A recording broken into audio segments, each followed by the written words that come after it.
Bonjour, docteur Mohamed Ly. Bonjour. Alors, vous êtes chirurgien, cardiologue, vous êtes le fondateur de l'Association française du cœur pour l'Afrique de l'Ouest, l'AFCAO. Vous êtes né en Mauritanie, il faut le rappeler. Vous avez fait vos études de médecine en Tunisie, une spécialisation en chirurgie cardiaque en France, au centre Marie Lannelongue, c'est dans les Hauts-de-Seine. Vous travaillez d'ailleurs toujours aujourd'hui. Et puis, vous êtes devenu l'un des plus grands spécialistes, on peut le lire dans le monde, de cette chirurgie cardiovasculaire, en particulier, je crois, chez les enfants. D'abord, un mot sur votre parcours. La chirurgie cardiaque, pour vous, ça a été une véritable vocation ? Oui, ça a été une vocation qui est quand même arrivée par hasard, parce que je devais choisir une autre spécialité. Et comme je rappelle toujours, c'est après le décès de mon père que voilà, je voulais faire la cardiologie, mais il fallait que ça s'associe avec quelque chose qui me passionnait beaucoup, donc la chirurgie. Donc c'est l'association chirurgie cardiaque. Donc, alors en 2013, justement, vous avez, après un parcours déjà bien rempli, vous avez créé cette association française du cœur pour l'Afrique de l'Ouest, je le disais. L'idée, en fait, si j'ai bien compris, c'est d'opérer, au départ en tout cas, c'est d'opérer sur place en Afrique. Effectivement. Ça a commencé d'abord par la Fondation mauritanienne en 2008, et puis l'association franco-mauritanienne du cœur en 2011. Vu qu'on rayonnait un petit peu au-delà de la Mauritanie, donc on avait décidé, comme en accord avec les bénévoles, de statuer autrement l'association. Donc oui, c'était pour opérer localement, sans avoir besoin de ramener les patients en France. Déjà, c'est plus compliqué, et d'aider en même temps la formation des équipes locales. Ouais. Alors vous avez parlé de la Mauritanie, on peut parler aussi, vous avez été en Tunisie, j'ai vu, vous avez opéré au Maroc, en Égypte, au Sénégal bien sûr, et puis aussi plus récemment en Côte d'Ivoire. En Côte d'Ivoire, au mois de mai 2017, donc on a pu opérer avec donc l'aide des autorités locales, de la Fondation de la Première Dame, de l'Institut de cardio d'Abidjan.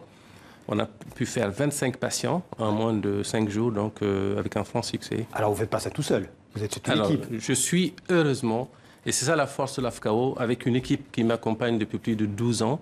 Et c'est une équipe complète avec des anesthésistes, des chirurgiens. On en voit des images là. On vous voit. Oui, effectivement. Ouais. Donc, et de beaucoup de nationalités. Hein. Et puis là, actuellement, ce qui nous pousse avec cet élan, c'est que l'hôpital où je travaille, Marie Lannelongue, qui est lui-même une association, nous facilite beaucoup la tâche. Et je voudrais bien en parler. C'est l'aspect le plus important, c'est la formation qu'on met en place actuellement. Les chirurgiens viennent se faire former en France ? Voilà. On est en train de faire, avec l'aide de Marie Lannelongue, qui est quand même un hôpital, c'est une référence. D'ailleurs, Marie Lannelongue, c'est la première intervention de chirurgie cardiaque en Europe en 1955. Et c'est là aussi où est réalisée la première greffe du nouveau-né. Donc moi, j'y suis depuis plus de 17 ans. Cette plateforme, je l'utilise actuellement avec la passerelle de AFCAO pour former des gens, faire venir en perfectionnement. Et d'ailleurs, on prend l'exemple de la signature de convention entre l'Institut de cardio d'Abidjan, dont le directeur est passé récemment, et la direction de notre hôpital. Et ça va aider beaucoup à donc, faire évoluer. Les opérations que vous faites sur les enfants, elles concernent combien d'enfants? On a une idée de ça, du nombre d'enfants qui peuvent potentiellement... Qu'on a pris en charge? Que vous avez pris en charge, mais qui sont potentiellement à prendre en charge. Alors, c'est dramatique parce que chaque année, on dénombre plus d'un demi-million de naissances. Un demi-million. Un demi-million. Hormis les autres enfants qui ont une cardiopathie acquise, rhumatismale, à l'entrée scolaire. Donc un demi-million, mais il y a peut-être 1 sur 10 de ces enfants qui auront la chance d'avoir des soins. Donc c'est vous dire. C'est important, oui. Alors, vous pratiquez aussi, je crois, la télémédecine, c'est-à-dire vous faites des diagnostics à distance. Alors, télémédecine, c'est grâce à Marie Lannelongue toujours. D'ailleurs, même on en voit là. Image, on l'y voit ici. C'est un staff. Là, on commence à avoir, d'ailleurs, c'est ce qu'on a fait avec Marrakech. Et encore, on est en train de mettre la plateforme avec Abidjan.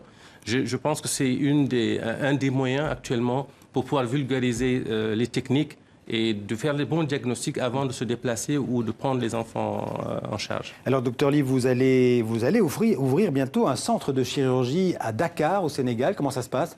C'est en cours, effectivement. Je me suis rendu compte que c'était un peu plus long que prévu, mais en tout cas, on ne lâche rien du tout. Et ce sera, j'espère bien, début 2018. Donc, on va voir les premières... Alors, qu'est-ce qui pourrait vous aider pour construire ce centre? Est-ce que vous comptez sur les gouvernements d'Afrique de l'Ouest ou plutôt sur les donateurs privés?